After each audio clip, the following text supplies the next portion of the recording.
Hello guys! Balalit naman tayo ngayon. Request ng mga boss. Itong ating mga ingredients. Siyempre, ang ating sharia or yung balalit noodles. Sa pagluto naman, gumagamit ako ng semen. Ang semen ay gawa sa butter.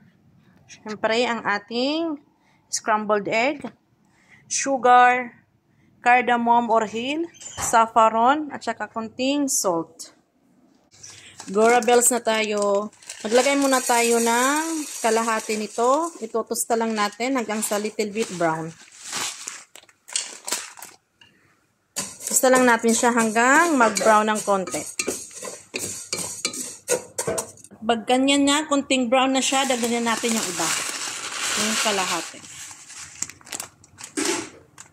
Tapos, maglagay na rin tayo ng water.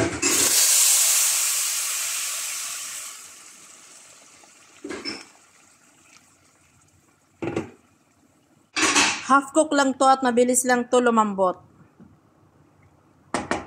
I-drain lang natin ang balalit. Half cook lang siya. Drain natin at gisa na natin siya. Sa same na kaldero, maglagay tayo ng semen.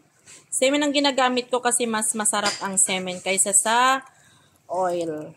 Sa paggawa pala ng balalit, naglalagay din ako ng itlog dito kasama ang balalit. Separate lang din ang scrambled egg. Durugin lang natin siya. At habang ganyan ng egg, maglagay na tayo ng hill or cardamom. At saka ng saffron. Konting salt lang. Additional taste. Sobrang bango niya talaga guys. Tutuin lang natin ng mabuti. Sa pagluto naman, iba-iba naman po tayo ng paraan. Pero ito po ang aking way. At tensiometer lang din sa mga spices. At pag ganyan na, lagay na natin ang ating sharia or balalit. Lagay na natin ang sugar. Mix lang natin siya ng konti at okay na yan. Malapit na yan sa katotohanan.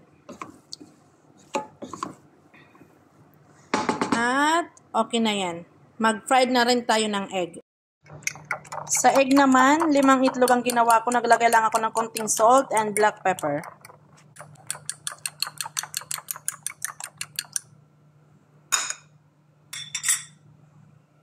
Painit na rin ako ng mantika. Lagyan na natin ang ating egg.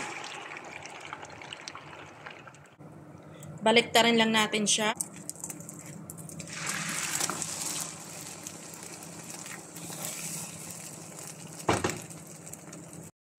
At pagluto na ang ating egg, lagay lang natin siya sa ibabaw ng ating balalit.